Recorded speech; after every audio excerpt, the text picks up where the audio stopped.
오늘 이 시간은 두 번째 고백이라는 제목으로 말씀의 은혜를 나누도록 하겠습니다. 오늘 본문은 베드로의 첫 번째 고백이 나오죠. 이곳은 가이사랴 빌립보라는 갈릴리에서도 한참 북쪽에 있는 지역입니다. 예수님께서 갈릴리 사역을 끝내시고 이제 사마리아를 거쳐 예루살렘으로 가셔야 되는데 그 전에 중간 점검을 하시는 거죠. 쉽게 말하면 중간고사를 보는 겁니다. 제자들을 다 불러 모아놓고 시험을 칩니다. 얘들아, 시험 보겠다. 사람들이 날 누구라 하되 문제를 냈습니다. 제자들이 앞다퉈서 답을 합니다. 엘리야라고 하던데요, 선지자라고 하던데요, 뭐 그런 식으로 대답을 합니다. 그랬더니 예수님이 그 답이 이제 마음에 들지 않으시는 거예요. 그래서 질문을 바꿨습니다. 우리 예수님 참 좋은 분이죠. 정답을 얘기하지 않으니까 다 틀렸어 이렇게 하지 않으시고 조금 더 정답을 유도하는 거죠. 맞출 수 있도록. 그래서 사람들은 뭐 그렇다 치자. 너희들은 나를 누구라 하냐. 그러니까 조용한 거예요. 왜 그럴까요? 제자들도 다 똑같이 그렇게 생각하고 있거든요. 예수님 엘리야 아닐까? 선지자 아닐까? 근데 그때에 이 베드로가 예수님께 정답을 얘기합니다. 이렇게요. 주는 그리스도시요 살아계신 하나님의 아들입니다. 그랬더니 주님이 딩동댕 100점 이렇게 해준 거예요. 베드로는 첫 번째 고백을 100점 만점을 받은 것입니다. 자, 베드로가 이렇게 첫 번째 고백을 자신 있게 또 잘할 수 있었던 이유가 뭘까요? 지금 베드로는 주님을 따라다니면서 많은 걸 경험했고 또 자기도 전도하면서 귀신을 쫓아내봤고 또 예수님께서 이 땅에 메시아로 오셨다는 확신이 있기 때문에 자신감이 넘치는 거죠. 지금 베드로는 가장 좋을 때고 잘할 때고 자신이 있을 때인 것입니다. 좋을 때, 잘할 때, 자신이 있을 때는 누구나 고백을 합니다. 손들고 대답도 하고 자신 있게 얘기도 하죠. 저도 고백을 할 때가 있었습니다. 누구에게? 예, 강유미에게. 여자들은 그런 걸 꼭 원하더라고요. 그래가지고 제가 깜짝 프로포즈를 했는데 저희 진해가 제 고향이니까 진해에 저희 집사람을 친구들을 인사시켜준다고 데리고 갔어요. 저희 교회 저희 청년들을 식당에서 이제 인사하고 식사하고 그러고 제가 교회를 구경을 시켜준다 그랬어요. 그러면서 여기는 지하 교육관이고 여기는 1층 식당 유치원이고 2층, 3층, 4층은 본당이고 5층이 대학부 예배실이다. 그러면서 쭉쭉 올라가는데 5층에다가 제가 이벤트를 준비해 놓은 것입니다. 촛불로 이렇게 길을 쫙 만들어 놓고 저희 후배 중에 피아노 치는 후배 하나가 피아노를 제가 올라가면 피아노를 치면서 촛불을 붙여놓고 현수막으로 제가 나랑 결혼해줘요 이렇게 딱 붙여놨어요. 그렇게 해서 제가 그냥 5층을 구경시켜준다고 하면서 데리고 가가지고 딱 올라가니까 피아노 소리가 나고 촛불이 켜있고 꽃이 있고 현수막이 걸려있고 저희 후배들이 딱 준비하고 있는 거예요. 빵 하려고. 예, 다 그래 제가 짠 거죠 그렇게. 그래가지고 제가 무릎을 딱 꿇고 나랑 결혼해줘. 여기 없네요 지금. 예. 예. 그렇게 했더니 예, 그렇게 했는데 저기 있네. 숨어 있었구만. 제가 그렇게 했거든요. 제 기억에 별 반응이 없었어요. 뭐 울었다든지 뭐 그렇게 안 하고 그냥 이제 고마워 그러더라고요. 저희 집사람이 조금 무뚝뚝하거든요. 그래서 그때는 제가 제 고향에 갔고 또 제 후배들도 있고 또 저도 결혼을 하고 싶고 제가 좋을 때, 잘할 때, 자신이 있을 때니까 그렇게 프로포즈를 할 수 있었어요. 여러분의 지갑에 돈이 많으면 뭐 내가 밥 한 끼 살게 자신 있게 할 수 있습니다. 또 내가 해본 일이면 경험이 있으면 그거 내가 해줄게 이렇게 할 수 있습니다. 이게 첫 번째 고백이에요.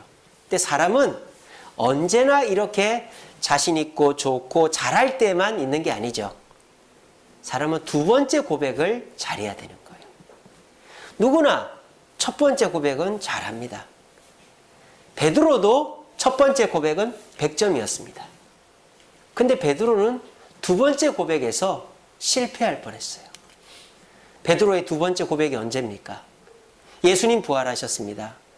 예수님께서 갈릴리에서 날 기다리라고 그랬습니다. 그런데 이 베드로는 예수님을 기다리지 못하고 과거로 돌아가 버렸습니다. 물고기를 잡으러 간 것입니다. 식구들에게 돌아간 것입니다.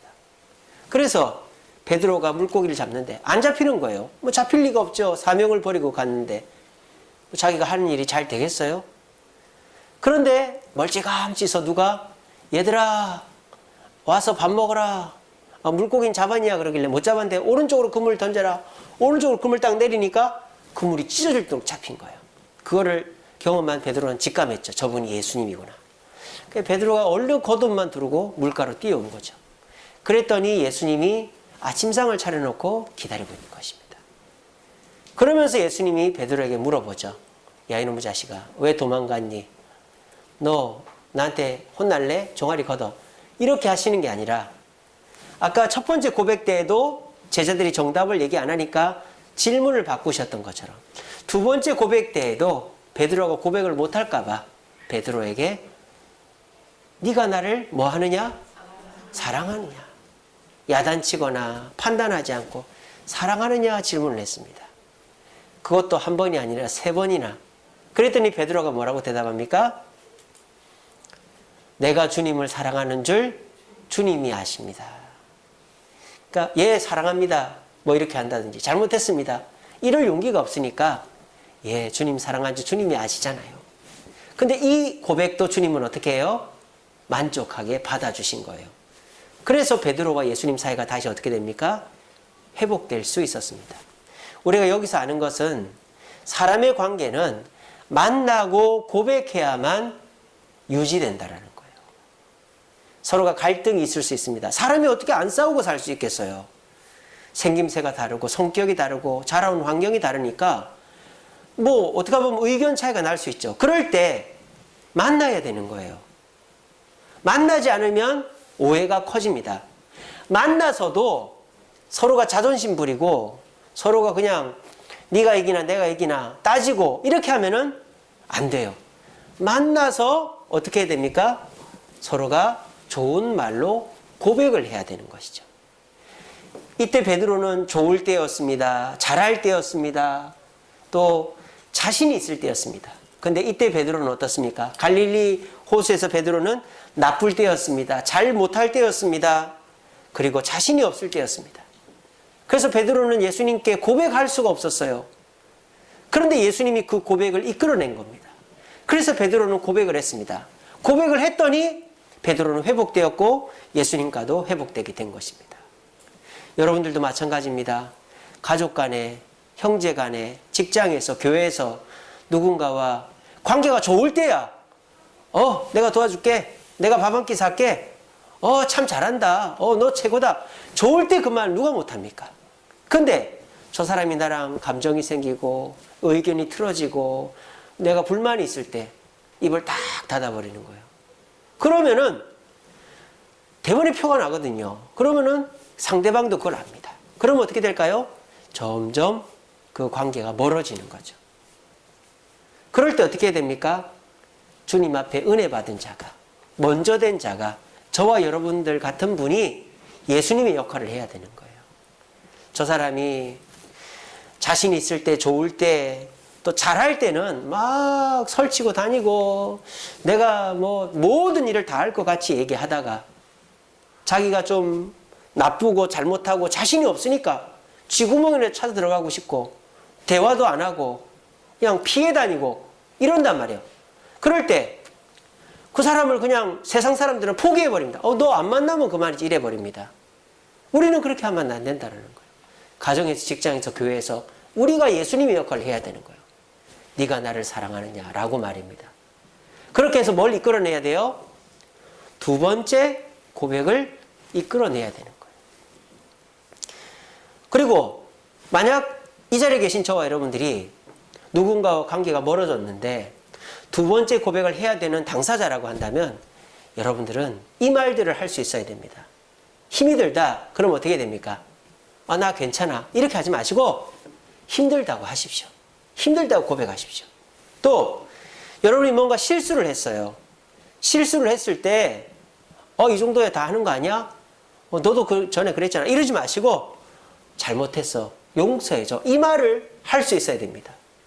그리고 자신이 없을 때, 자신 있을 때 잘하지만 자신이 없을 때 내가 할 수 있어. 이렇게 막 자존심 피우지 마시고 도와달라고 하십시오. 도와줘.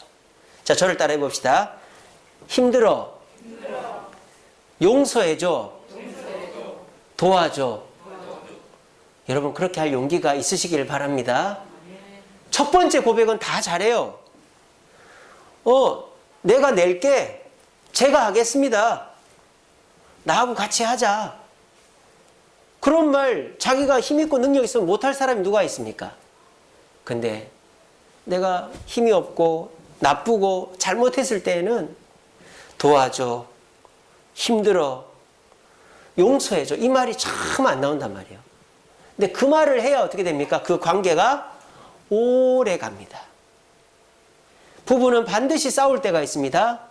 사람은 반드시 갈등할 때가 있습니다. 그런데 서로가 서로에게 용서해줘, 잘못했어, 힘들어 이런 말을 안 해본 사이는 관계가 깨지는 거예요. 그래서 제가 결혼하려고 하는 청년들에게 식사를 하거나 교육을 하면 꼭 이런 얘기를 합니다. 요즘 젊은이들은 진지한 대화하는 거를 싫어해요. 농담 따먹기는 하고 요즘 코미디를 보십시오. 사람을 꼭 이렇게 비난해가지고 웃음을 유발하잖아요. 정말 나쁜 코미디죠. 막 사람을 깔아뭉개고 비난해서 웃음을 막 웃고 막 그래요. 요즘 코미디들이 보면은. 그게 습관이 돼가지고 모이면 친구들끼리 모이면 너 머리가 어떻네, 너 코가 어떻네, 너 어떻네 그러면서 서로 막 비하하면서 웃고 그런단 말이에요. 그런 식으로 연애를 하면 어떻게 될까요? 싸웠을 때 그 관계가 절대 회복이 안 됩니다. 서로가 맨날 뭐 그냥 좋은 얘기나 하고 웃고 농담 따먹기나 했기 때문에. 그래서 제가 이제 결혼을 하기 전에 청년들에게 그런 얘기를 해요. 한 달에 한 번만 카페를 정해놔라. 한 달에 한 번만 그 카페에 그 자리를 정해놓고 거기에 앉으면 무조건 1시간 동안 진지한 얘기하기. 우리 결혼하면 뭐 부모님은 어떻게 섬길까? 이게 통장은 어떻게 관리할까? 애는 몇 명이나 낳을까? 우리 뭐 직장은 어떻게 할까? 뭐 서로 살림을 어떻게 살까? 그 자리에서는 1시간 동안 그 얘기만 해라. 그렇게 제가 고민하는데 제대로 듣는 사람이 별로 없는 것 같아요. 그렇게 하면 싸워도 힘들어, 용서해줘, 도와줘 이 말이 나와요. 근데 서로가 그냥 농담 따먹기 나고 좋고 그냥 서로가 그냥 하하호 웃는 사람은 막상 다투고 나면은 또는 서로가 관계가 틀어지면 힘들어, 용서해줘, 도와줘 이런 말을 못하니까 그 관계가 아예 깨지는 경우들을 많이 본다는 것입니다. 뭐 그런 것들이 남녀 사이만 아니라 가정에서도 그렇고 직장에서도 교회에서도 그렇지 않습니까? 사람은 첫 번째 고백보다 두 번째 고백을 잘해야 됩니다. 힘들어, 도와줘, 용서해줘. 우리 모두 이 고백을 잘함으로 관계가 깨어지지 않고 어린아이 하나라도 길 가다 만난 사람이라도 또 만나면 반갑고 계속 만나고 싶고 서로가 교류하면서 여러분 주변에는 관계가 꾸준히 더 늘어갈 수 있는 두 번째 고백을 잘 하시는 저와 여러분들 되시기를 간절히 바랍니다. 자, 그러면은 우리가 두 번째 고백을 잘 못하는 이유가 있겠죠. 내가 얘기하고 싶어도 얘기를 잘 못하는 이유가 있을 거예요. 그건 뭘까요? 그 상대방이 어떤 사람인가에 따라서 다르죠. 우리 자녀들이 부모님한테는 두 번째 고백을 잘 못합니다. 엄마 힘들어요. 엄마 도와줘요. 엄마 용서해줘요. 이 말 잘 못해요. 근데 애들이요. 누구한테는 그런 말 잘하는 줄 알아요? 친구한테는 잘합니다. 야, 친구야 나 좀 도와줘. 아, 나 이거 잘못했다. 용서해줘. 야, 나 힘들어. 나 좀 이거 가방 좀 들어줘. 친구들 사이는 잘하는 거야.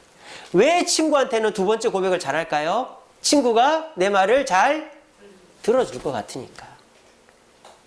만약에 내 아버지가, 어머니가, 직장 상사가, 우리 교회 성도가 내 말을 잘 안 들어줄 것 같아. 그러면 두 번째 고백을 잘 못하죠. 베드로도 마찬가지입니다. 베드로도 자기가 두 번째 고백을 잘해서 한 게 아니잖아요. 상대가 누구였기 때문에 한 겁니까? 상대가 누구였기 때문에? 예수님이었기 때문이죠.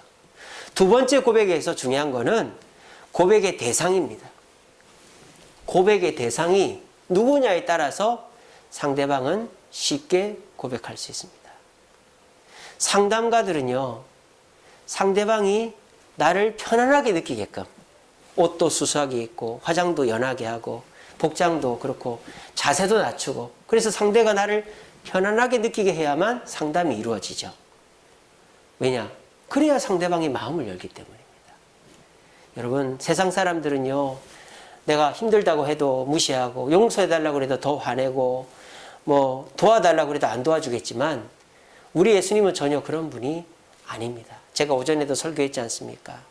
우리 기독교인에게 최고 큰 보물은 예수님이라고. 그 예수님은 나의 쌀 한 톨 같은 것도 엄청나게 큰 복으로 갚아주신다고. 그 예수님은 내가 잘할 때, 아, 예수님 제가 이거 다 할게요. 봉사도 많이 하고 뭐 주님 원하시는 대로 다 해드릴게요. 그런 것도 기뻐하시지만 내가 정말 힘들고 어려울 때 주님 힘들어요. 용서해 주세요. 도와주세요. 이 말도 우리 주님은 너무너무 듣고 싶어 하시는 것입니다. 세상 사람 다 안 들어줘도 우리 주님은 여러분들의 말을 듣고 용서해 주시는 줄을 믿으시고, 여러분 그 마음을, 두 번째 고백을 멈추지 마시고 해낼 수 있기를 바랍니다. 그리고요, 여러분들이 가정에서, 직장에서, 교회에서 관계가 좀 힘들어지거나 좀 서먹해진 분들이 있을 거예요. 근데 내가 분명히 잘못을 했고 또 내가 도와달라고 해야 되고 내가 힘든 건 맞는데 내가 그렇게 얘기하면 상대가 안 들어줄까 봐 그 말을 못한단 말이에요. 근데요, 저는 지금까지 제가 경험해 보니까 제가 솔직하게 도와주세요, 용서해 주세요, 저 힘듭니다 했을 때 저를 외면한 분을 만난 적이 없어요.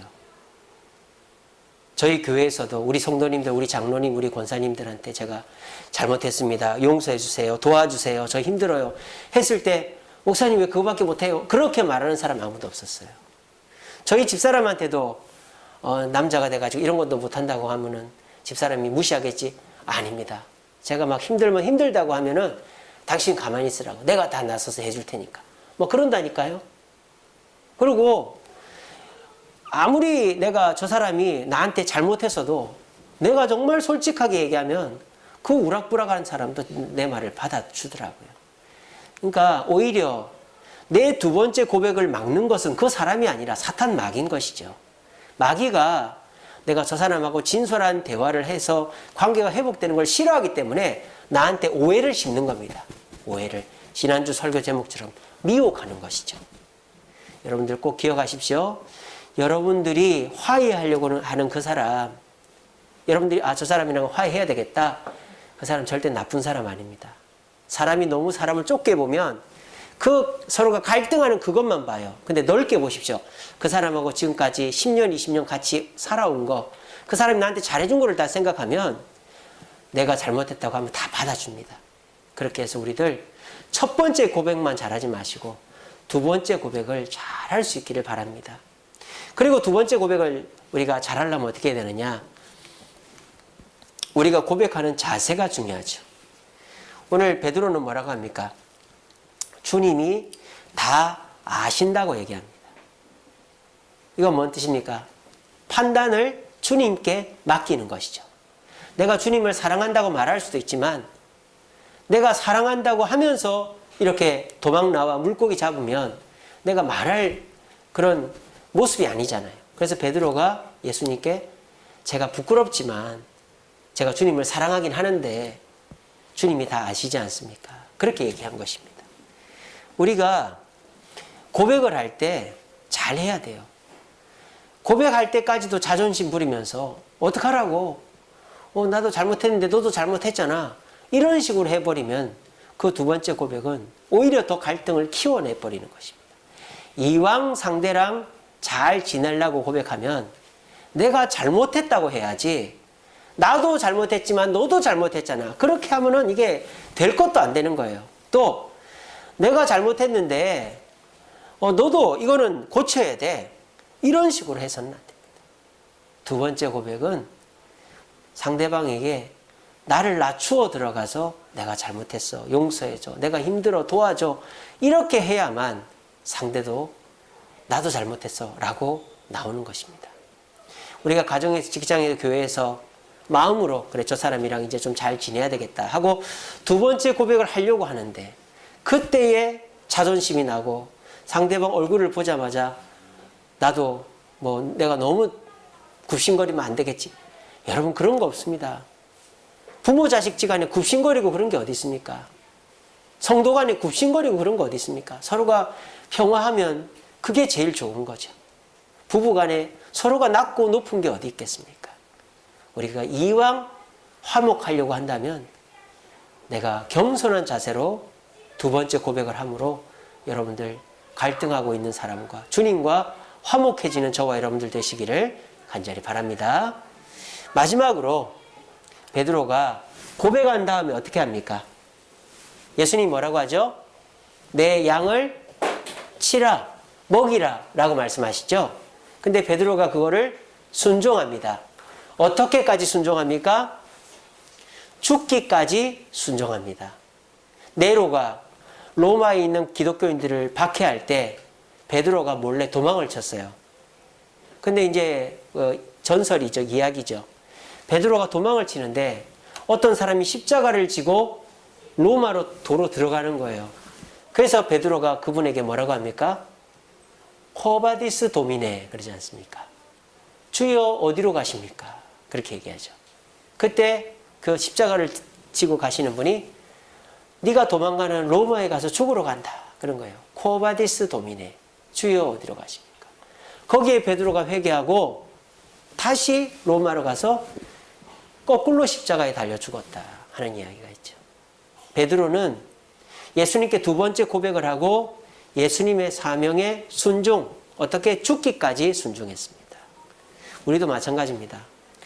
우리가 사람을 만날 때 빈손으로 가지 않잖아요. 음료수라도 하나 사들고 가지 않습니까? 내가 누군가하고 화해를 하는데 하나도 양보 안 하고 화해하겠다? 그거는 화해를 안 하겠다는 뜻입니다. 내가 내 남편이랑 내 아내랑 내 자녀랑 누군가랑 화해를 하려고 하는데 상대방이 나한테 뭔가 요구하는 게 있죠. 엄마 그렇게 이제 앞으로 나한테 얘기하지 마. 당신 앞으로 이거 도와줘. 성도들 간에도 집사님 앞으로 그렇게 말하지 마세요. 그렇게 얘기할 때 내가 사과하는 거 외에 아무것도 양보를 안 하겠다라는 마음으로 두 번째 고백을 해버리면 절대 그 관계가 회복되지를 않습니다. 두 번째 고백을 할 때는요, 여러분, 어느 정도는 내가 잘못한 것이 아니고 내가 그럴 필요가 없지만 상대가 요구하면 들어줘야 되겠다는 넓은 마음을 가지고 해야만 그 관계가 회복되는 겁니다. 상대방도요, 감정이 격해져 있기 때문에 나한테 뭔가를 요구합니다. 근데 내가 그거를 거절하지 않고 그렇게 해드릴게요 하잖아요. 그러면 양심적인 사람이고 날 사랑하는 사람이면 그 사람이 마음을 돌이켜요. 아유, 내가 그런 것까지 요구해야 되나? 그냥 이렇게 잘 지내면 됐지. 그렇게 된단 말이에요.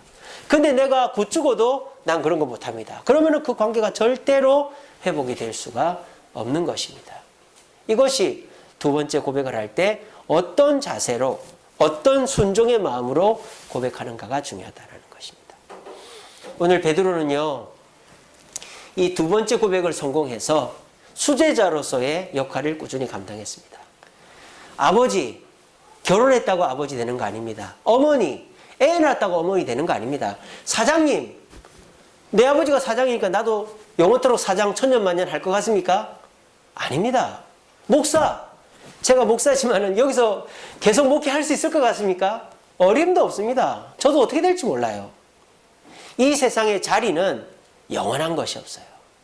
한번 그 자리에 섰다고 영원히 가는 게 아닙니다. 트럼프도 보십시오. 쫓겨나게 생겼잖아요. 근데요, 우리가 내가 있는 자리를 꾸준히 지켜나가려면은 노력을 해야 돼요, 노력을. 근데 우리는 그 노력이라는 게 뭐 실력을 갖추고 돈을 많이 벌고 성공을 하면 되는 줄 아는데, 여러분 그렇지 않아요. 우리가요, 실력을 갖추면 성공을 할 수 있죠. 뭔가 목표를 이룰 수 있죠. 근데 그 실력이 내 자리를 영원하게 만들어주진 않습니다. 내가 부모의 자리, 또는 사장의 자리, 목사의 자리, 어떤 자리에 가면 그 자리가 꾸준히 가려면 관계를 잘해야 돼요. 관계를 잘해야만 그 자리에서 꾸준히 그 자리를 유지할 수 있습니다. 근데 요즘 사람들도 보면요, 능력이 있고 얼굴도 잘생기고 뭐 말도 잘하는데 보면은 어느 날 그 자리에 없어. 왜? 누구랑 싸우고 또 뭐 사고치고 쫓겨난 거예요.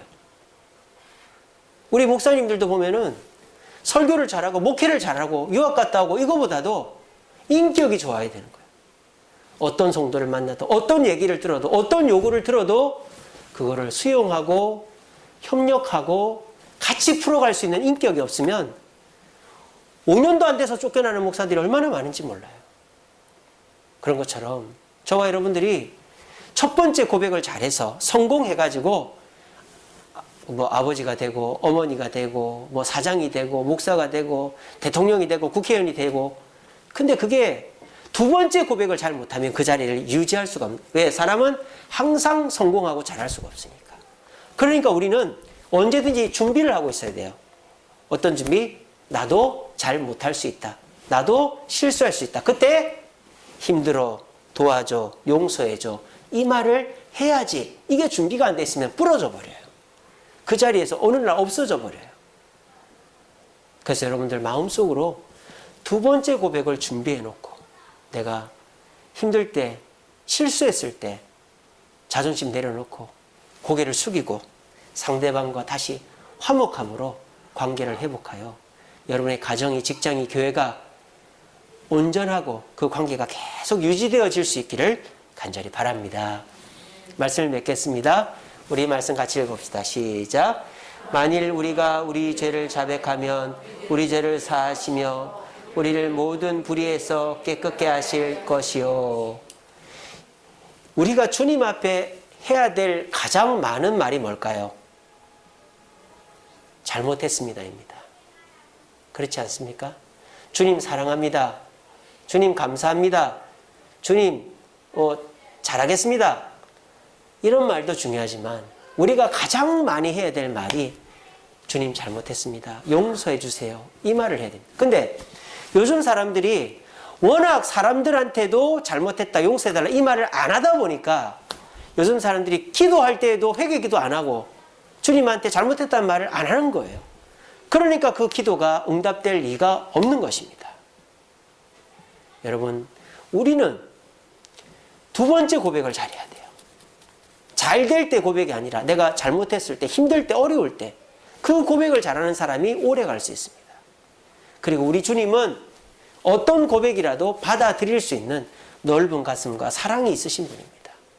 우리 모두 세상 사람들처럼 부러지지 마시고 내가 나다 이러지 마시고, 내가 누구에게라도, 내 자녀에게라도, 어린아이에게라도, 내 아내에게, 내 부하 직원에게라도 내가 힘들면 힘들다, 도와줘, 용서해줘 이런 말을 해서 저와 여러분들이 하는 그 일이, 그 자리가, 여러분들의 그 모습이 변함없이 유지되어지기를 간절히 바랍니다. 우리 찬양하겠습니다. 하나님이시여 하나님이시여